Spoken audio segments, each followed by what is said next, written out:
에덴 동산에 아담과 하와가 있을 때 먹을 것이 부족했을까요? 먹을 것이 충분했을까요? 하나님은 에덴 동산에서 딱 한 가지 선악과 그리고 두 가지네요. 생명나무 두 가지만 먹지 말고, 그죠? 모든 나무의 열매는 마음대로 먹도록 하셨습니다. 아마 에덴 동산에서는 먹을 것이 부족하지 않았을 것 같아요. 다양한 맛의 여러 가지 과일을 충분히 마음껏 먹을 수도 있었을 것 같습니다. 그런데도 하와가 선악과를 보자 먹고 싶었어요? 안 먹고 싶었어요? 먹고 싶었어요. 탐스럽게 보였습니다. 유일하게 먹지 말라고 하신 선악과를 보자 먹고 싶어진 거죠. 하와는 결국 선악과를 따먹었습니다. 배가 고파서 선악과를 따먹은 것이 아닙니다. 먹을 것이 없어서 선악과를 먹은 것이 아닙니다.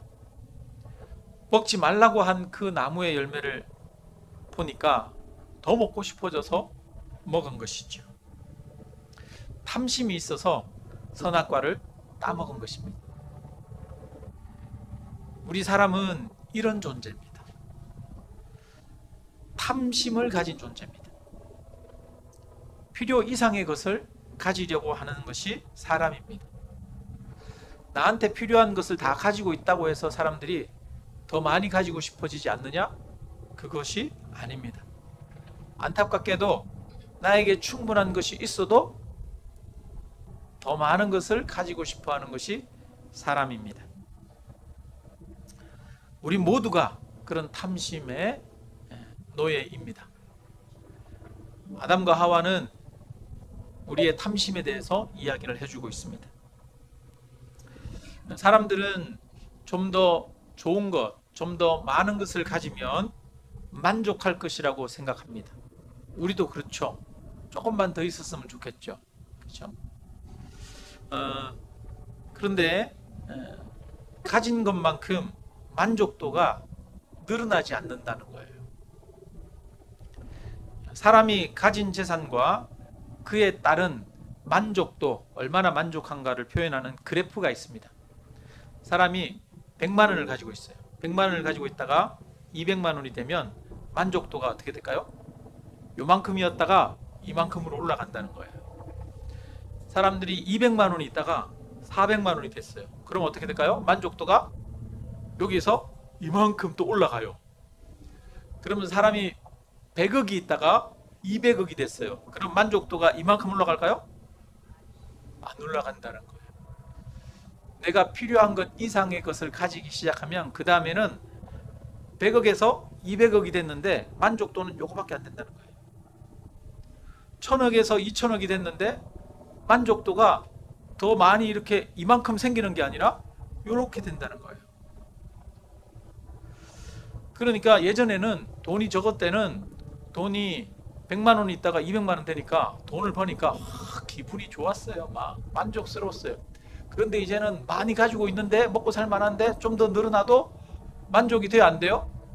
만족이 안 돼요. 옛날에는 만족을 줬는데, 기쁨을 줬는데 기쁨이 안 되는 거예요. 그러니까 어떻게 하겠어요?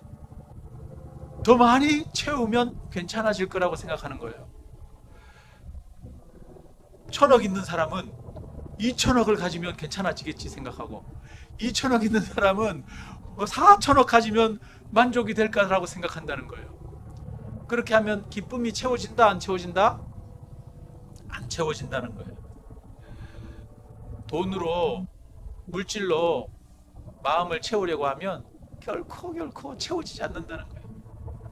좀 안정감은 있을지 모르겠지만 기쁨이 없다는 거예요. 그래서 로마 속담에 돈은 바닷물과 같다, 이런 속담이 있다는 거예요. 돈은 뭐가 같다고요? 바닷물과 같다. 바닷물은 마시면 마실수록 뭐가 심해집니까? 갈증이 심해진다는 거예요. 돈은 많으면 많을수록 욕심이 더 생길까요? 덜 생길까요? 왜 더 생깁니까? 많이 가졌는데 돈을 많이 가지는 것이 주는 만족감이 자꾸 줄어들거든. 떨어지거든. 그러니까 더 많은 것을 가지고 싶어 하는 거예요. 그래서 재물이 많으면 욕심이 줄어드는 것이 아니라 오히려 욕심이 더 늘어나고 염려가 더 커진다는 것입니다. 어느 정도 이해가 되죠? 네. 그런데 우리는 어쩌면 아유, 나는 그래도 그만큼 돈이 많아봤으면 좋겠다 이런 마음이시죠? 네. 아이, 걱정 없이 좀 살아봤으면 좋겠다 이런 마음이시죠? 네.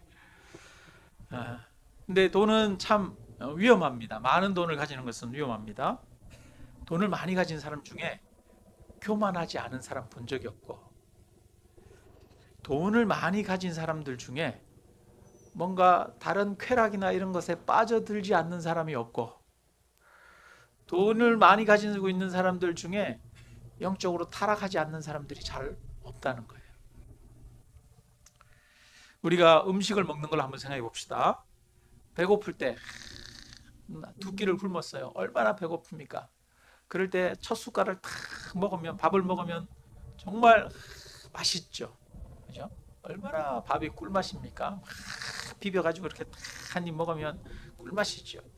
그렇게 해서 밥을 한 공기를 비벼가지고 딱 먹었어요. 그런데 또 한 공기를 먹으라고 줬어요. 두 번째 공기를 먹는데 첫 번째 먹는 것처럼 맛있습니까? 안 맛있습니까?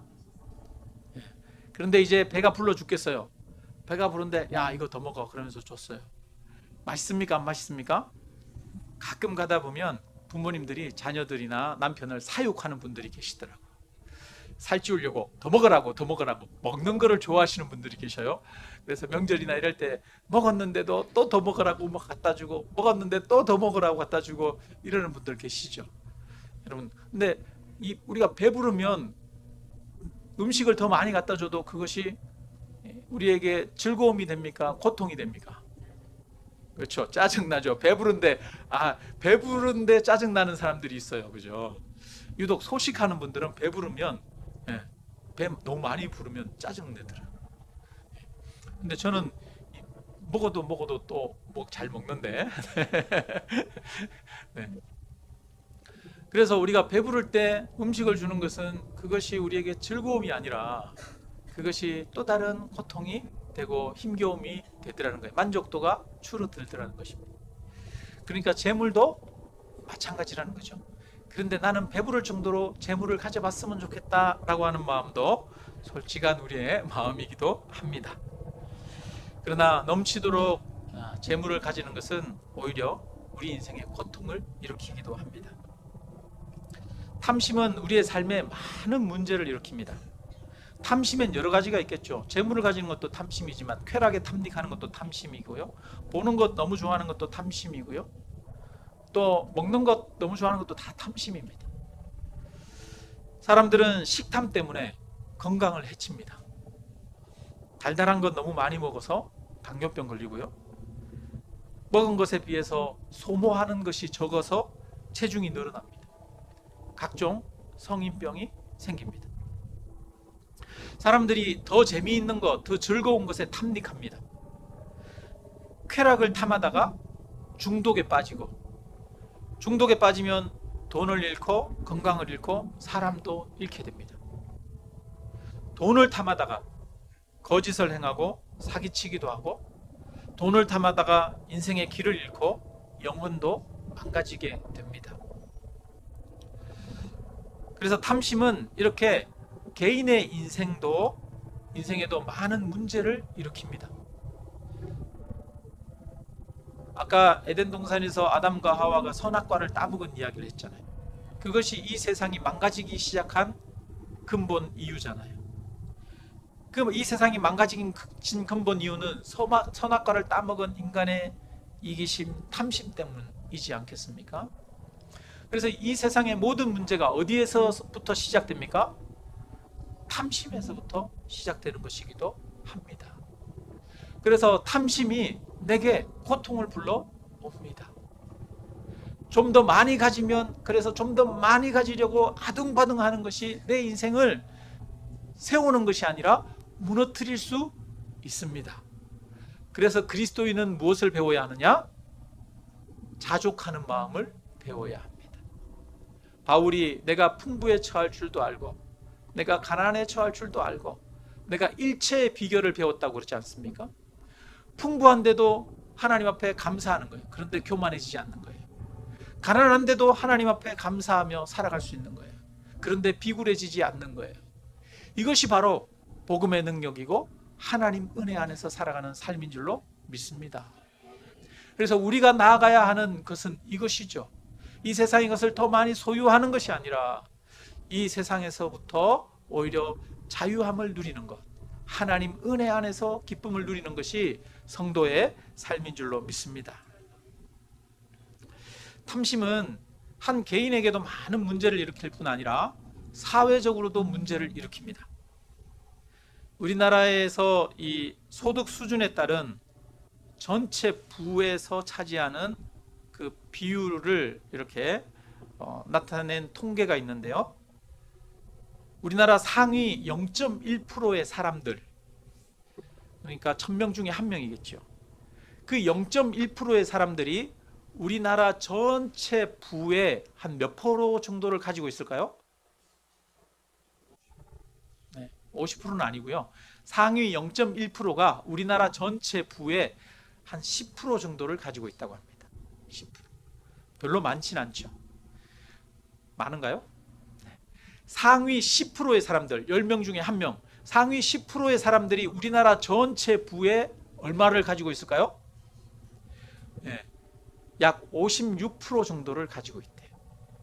상위 10%의 사람들이 56%를. 그러면 상위 50%의 사람들, 1등부터 50등까지가 우리나라 부의 몇 프로? 91%를 가지고 있다고 합니다. 91%. 그러면 하위 50%, 50등부터 100등까지가 가지고 있는 부의 총량이 우리나라 부의 몇 프로? 9%. 그러니까 50등부터 100등까지 사람들이 그 9%를 가지고 서로 아둥바둥하면서 싸우는 거예요. 최저임금이 높네, 적네, 네가 많이 가졌네, 내가 많이 가졌네 이러면서 싸우는 겁니다. 그런데 문제는 이 격차가 점점 더 심해진다는 거예요. 해가 가면 갈수록 50등부터 100등까지가 가지고 있는 부의 총량은 점점 줄어들고 1등부터 50등이 가지고 있는 부의 총량은 점점 늘어나더라는 거예요. 그런데 주로 어디에서 많이 늘어나느냐? 누가 많이 늘어날까요? 네. 상위 1% 안에 있는 사람들의 부가 늘어나고 그 밑에 사람들은 어느 정도 겨우 유지하거나 조금 조금 더 가지거나 이런 정도고 50등에서 100등인 사람들은 시간이 지나면 지날수록 살림이 점점 더 쪼그라든다는 거예요. 그래서 미국에는 2023년인가 통계해 보니까 50등부터 100등까지가 가지고 있는 부의 총량이 몇 프로 정도 될까요? 그전에는 4%였는데 2%로 줄었다라고 하는 그런 통계가 있더라고요. 자료가 있더라고요. 여러분 100명 중에 50명에서 100등까지 사람들이 무엇을 가지고 먹고 있어요? 100개 중에 2개 가지고 그 2개 가지고 50등부터 100등까지 사람들이 서로 싸우면서 살아가는 거예요. 그런데 우리나라도 점점 이렇게 미국을 닮아가고 있다는 것입니다. 얼마나 이 부의 불균형이 심각합니까? 점점 심각해지고 있지요. 요즘 젊은이들이 정규직 일자리를 구하기 힘들다고 합니다. 비정규직 계약직으로 취업해서 연봉 2,500에서 3천만 원 정도 사이를 받습니다. 그런데 1년이나 2년 일하면 계약이 해지될지도 모르지요. 요즘은 여러분 은행에 가면 은행에 창구에서 이렇게 계산하고 하는 분들, 그분들 다 정규직 아닙니다. 그 중에 비정규직 진짜 많습니다. 1년, 2년짜리 계약하는 사람들 진짜 많아요. 농협이나 이런 데도 그 창구에 있는 사람들 1년, 2년짜리 계약직입니다. 학교의 선생님들 다 정규직 선생님들이 아니에요. 기간제 교사들 1년짜리 계약하고 일하는 교사 선생님들이 많습니다. 영어, 수학 가르치고 하는 분들도, 심지어는 이 초등학교, 중학교에 부장, 그 부장 정도 하려면 정규직 교사여야 되지 않습니까? 그런데 정규직 교사가 부족하고 경력이 있는 사람이 없어가지고 부장할 만한 사람이 없고 기간제 교사가 부장을 해야 되는 그런 상황인 학교들도 있대요. 그러니까 이 고용이 얼마나 불안정합니까? 점점 더 사회가 고용이 불안정하죠. 그런데 집값은 또 얼마나 비쌉니까? 월급 오른다는 이야기보다 집값이 하늘 높은 줄 모르고 뛴다는 이야기가 뉴스에 나옵니다. 요즘 집값이 많이 안 오르는데 강남엔 또 집값이 계속 오르고 있다 그러대요. 몇 프로 올랐다, 몇 프로 올랐다. 그런 신문 뉴스는 좀 안 나오면 좋겠어요. 나랑 상관없는데. 그런데 우리의 젊은 자녀들이, 우리의 자녀들이 결혼해서 이제 자녀를 낳고 그렇게 살려고 하니까 자신감이 없는 거지. 집 구하고 그렇게 살 만한 자신이 없는 거. 그러니까 결혼도 포기하고 출산도 포기하는 젊은이들이 늘어나고 있는 것입니다.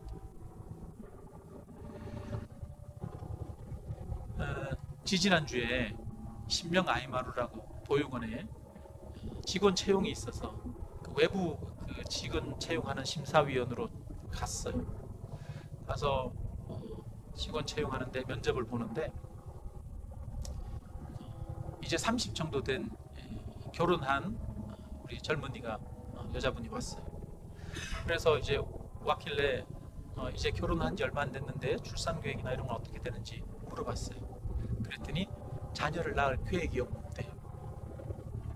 왜냐하면 자기 남편이 사회복지사로, 그래서 노인복지센터에서 사회복지사로 일하는데 사회복지사 연봉 받아봐야 뭐 한 3천만 원 정도 되는 거죠. 그러니까 자기 일해봐야, 자기가 또 직장 다니면서 일해봐야 또 2, 3천 받는 거죠. 그러니까 우리는 남편도 사회복지사고 나도 사회복지사라 우리는 둘이 벌어도 먹고 살기 힘들어요. 집 구하기 힘들어요. 그래서 우리는 애를 아예 안 가지기로 했어요. 이렇게 얘기를 하더라고요. 그게 진짜 현실입니다. 우리나라 현실이에요. 우리나라 출산율이 0.6명이 됐다 그러잖아요. 물론 젊은이들이 어렵고 힘든 일은 안 하려고 하고 또 좀 더 편안하게 지내고자 하는 그런 경향이 있기 때문이기도 합니다만, 그러나 인간의 탐욕으로 인한 부의 심각한 불균형이 저소득층들의 삶의 기반을 무너뜨리고 있는 것입니다. 우리 젊은이들의 희망과 소망을 앗아가고 있는 것입니다.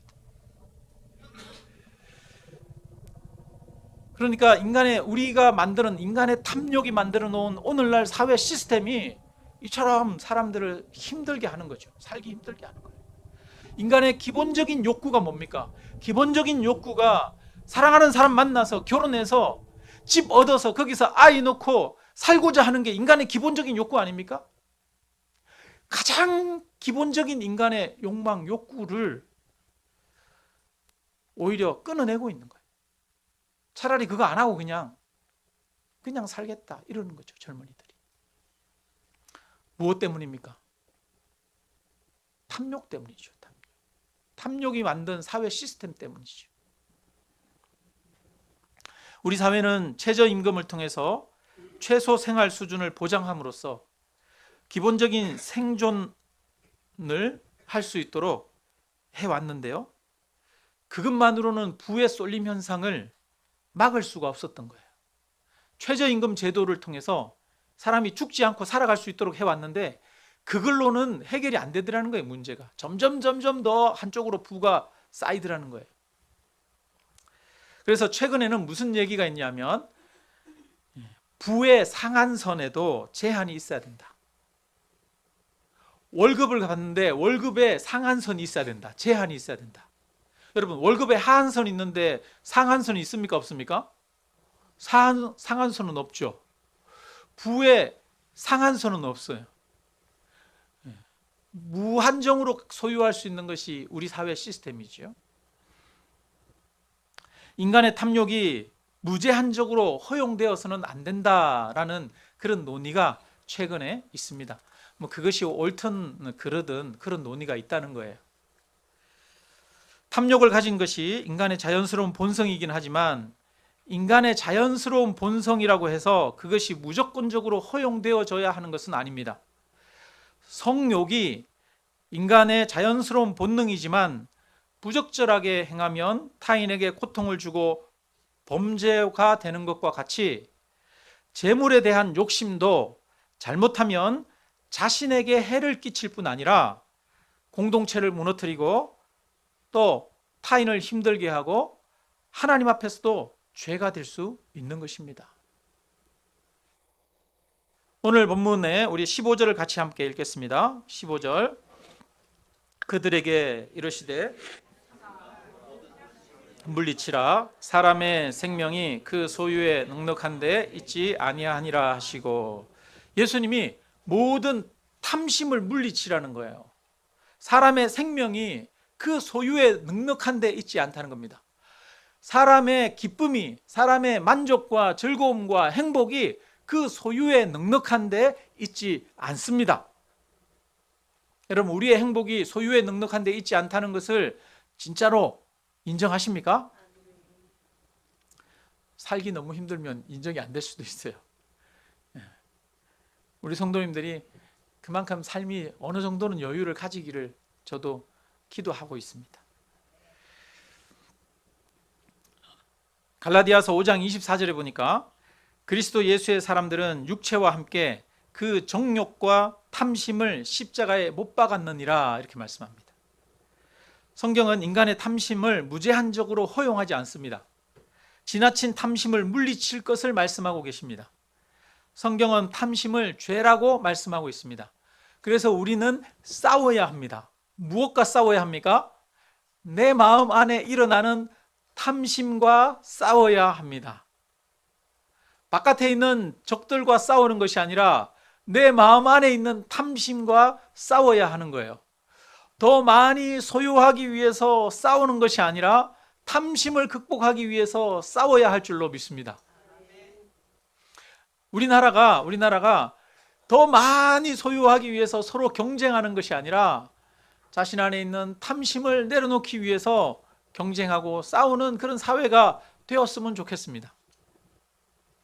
디모데전서 6장 9절에서 10절에 말합니다.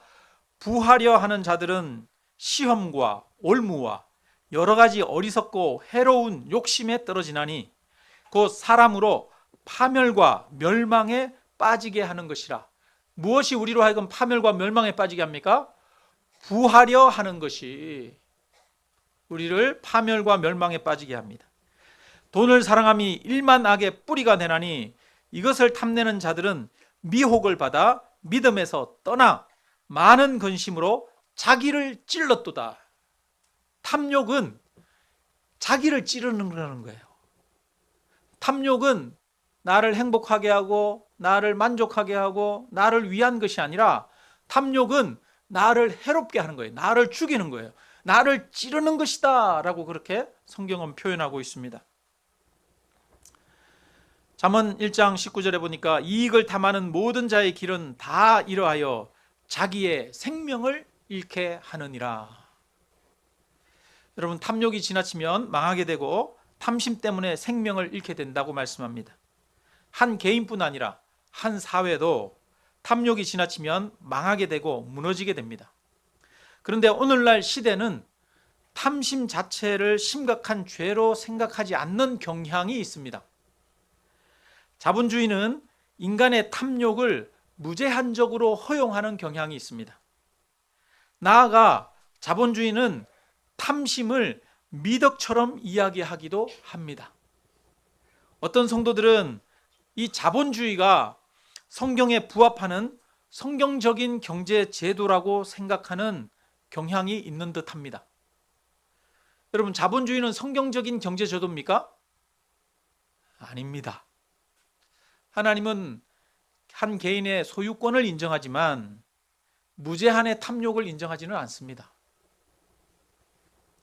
무한 경쟁과 무한 욕심을 추구하는 자본주의가 성경에 합치하는 절대 선은 아니라는 것을 우리 성도님들이 받아들이기를 저는 바랍니다.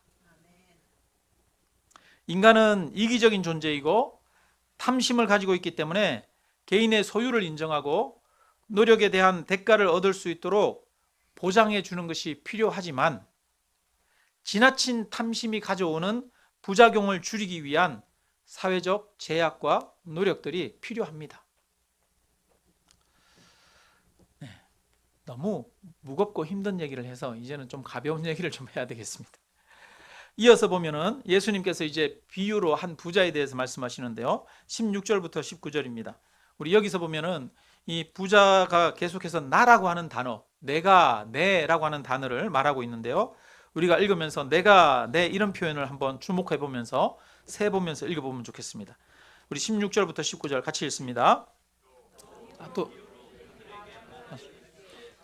한 부자가 그 밭에 소출이 풍성함에 심중에 생각하여 이르되 내가 곡식 쌓아둘 곳이 없으니 어찌할까 하고 또 이르되 내가 이렇게 하리라 내 곡간을 헐고 더 크게 짓고 내 모든 곡식과 물건을 거기 쌓아두리라.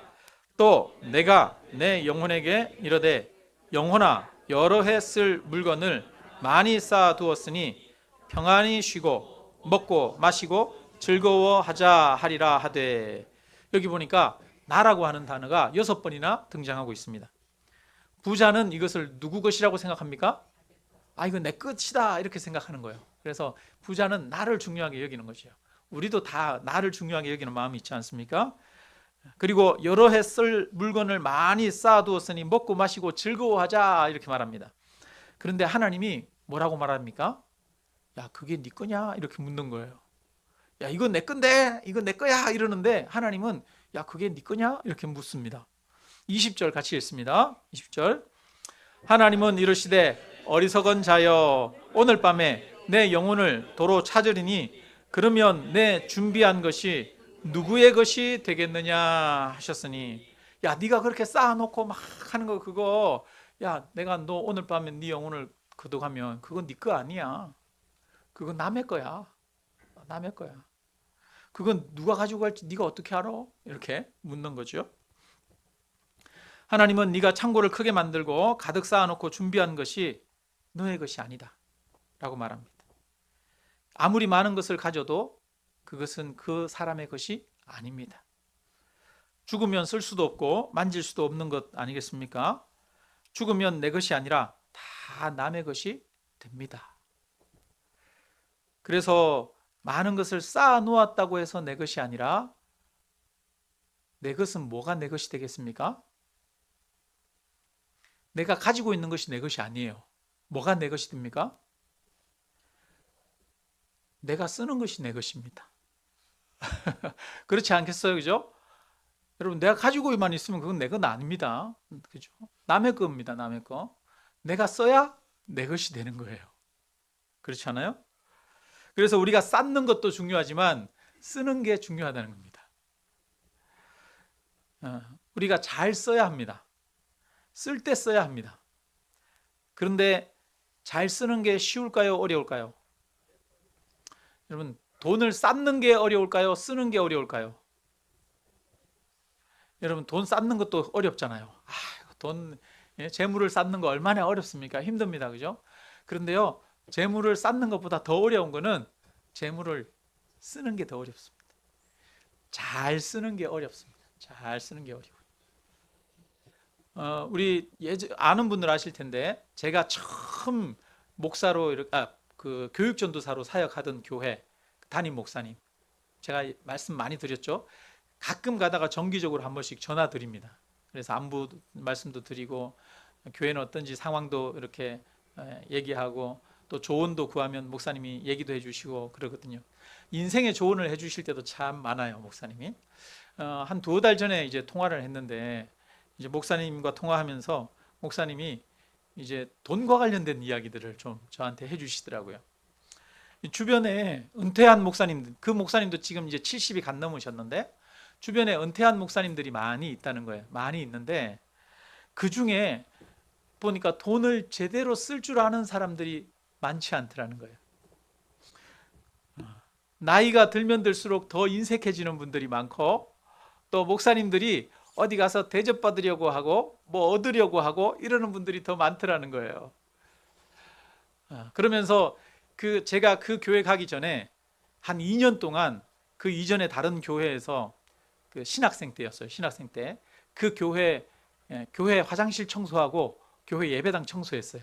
그리고 차량 운행하고 교육전도사로 일하기 전에 대학생 때. 그래서 교회 한 2년 청소했던 그 교회 목사님이 계시는데 그 목사님 얘기를 하시더라고요.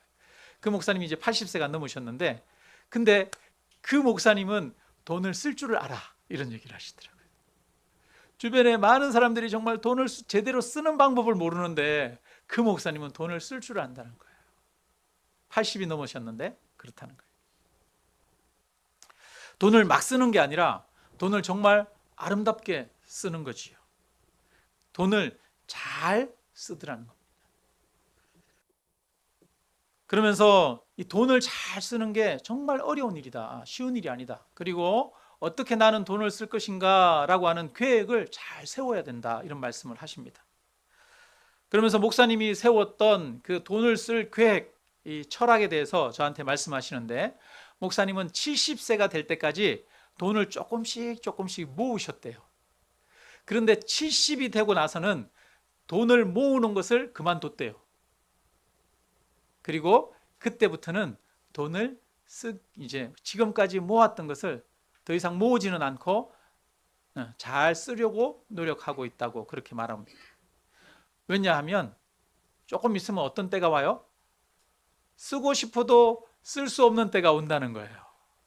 여러분, 나중에 건강이 나빠지면 맛있는 거 먹어도 소화도 안 되잖아요.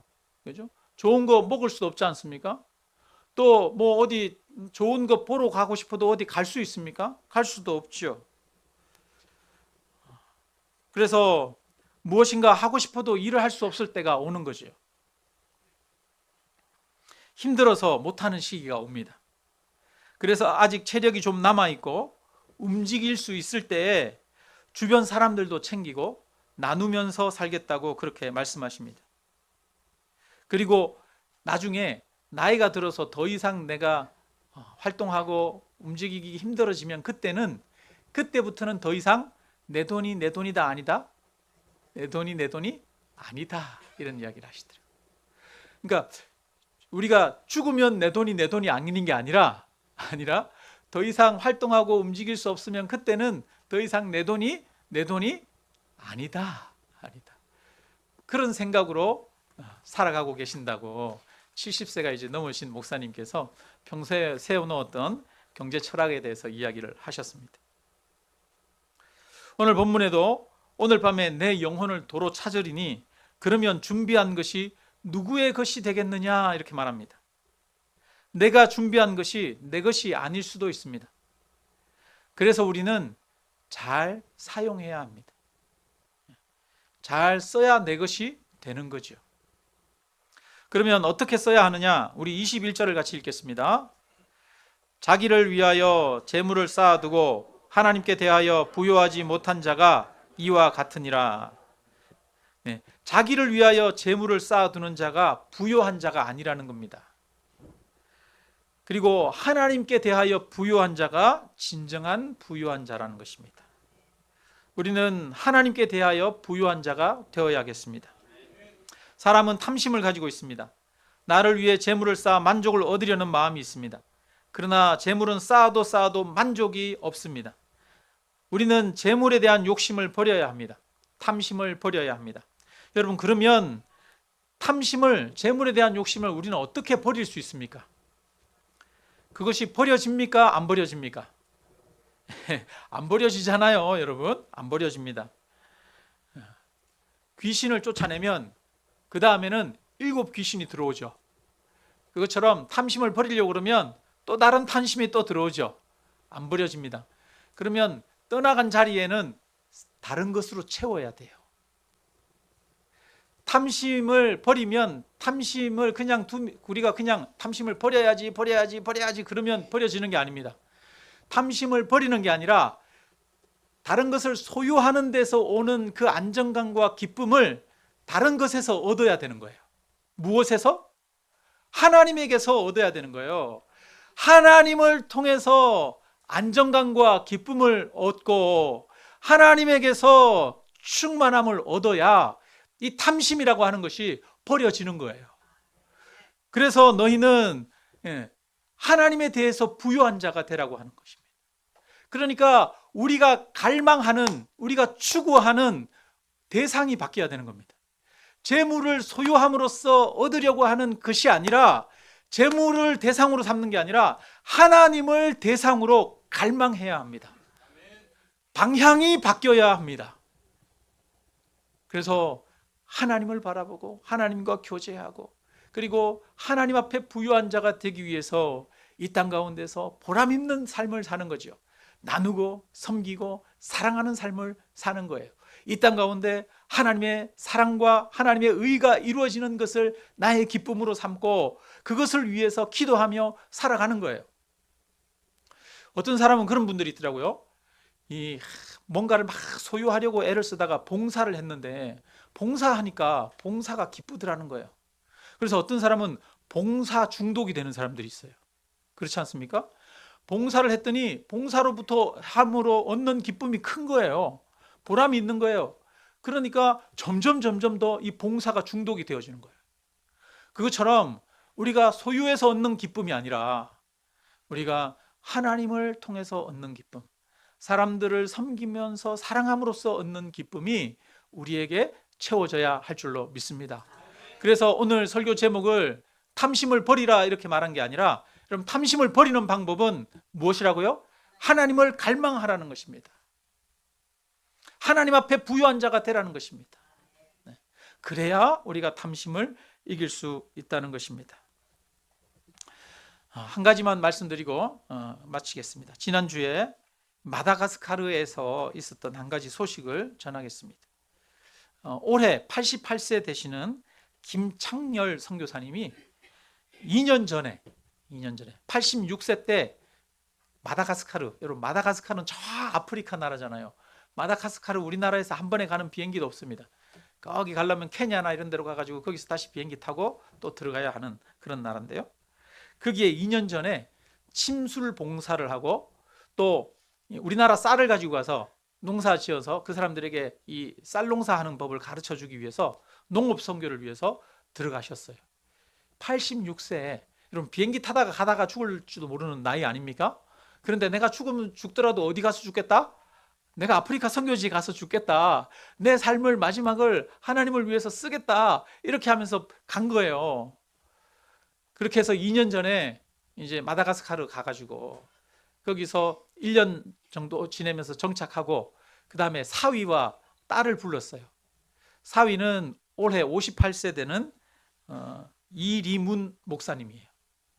그 목사님이 이제 아내와 함께 작년에 마다가스카르 들어가서 그래서 그 할아버지 선교사님하고 그 목사님하고 그렇게 거기서 선교를 했습니다.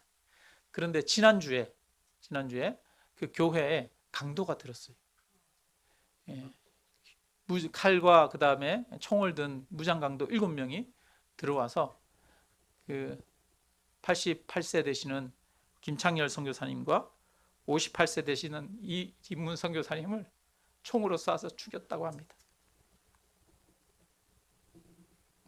그래서 두 분이 지난주에 살해당했어요. 그 얘기를 듣고 나니까 참 우리 그 교회 협력하는 선교사님들 생각이 나더라고요.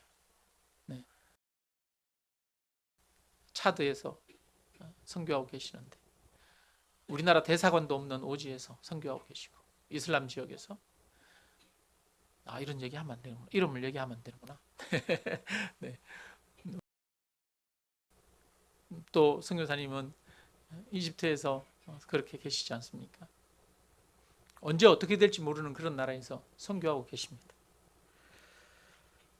80세가 넘은 노구를 끌고 마지막을 하나님을 위해서 살아가겠다고 하는 그런 마음으로 마다가스카르에 가셔서 순교하셨습니다. 그 순교의 핏부림이 결코 헛되지 않을 줄로 믿습니다. 마다가스카르를 부흥케 하고 그곳의 영혼들을 살리는데 아름다운 밑거름이 될 줄로 믿습니다. 하나님 앞에 부유한 자가 되어서 자신의 삶을 드리는 분들이 있습니다. 우리들도 이 땅에서 더 많은 것들을 소유하며 살기 위해 아등바등하는 그런 삶을 살아가는 것이 아니라 더 아름답고 더 선한 삶, 하나님과 함께하는 그 기쁨, 또 하나님 나라가 이 땅 가운데 이루어지기를 위한 그 갈망을 가지고 하나님 앞에 부유한 자로 살아가는 그런 저와 여러분들 되시기를 주님의 이름으로 축원합니다. 우리 찬양하고 기도드리겠습니다.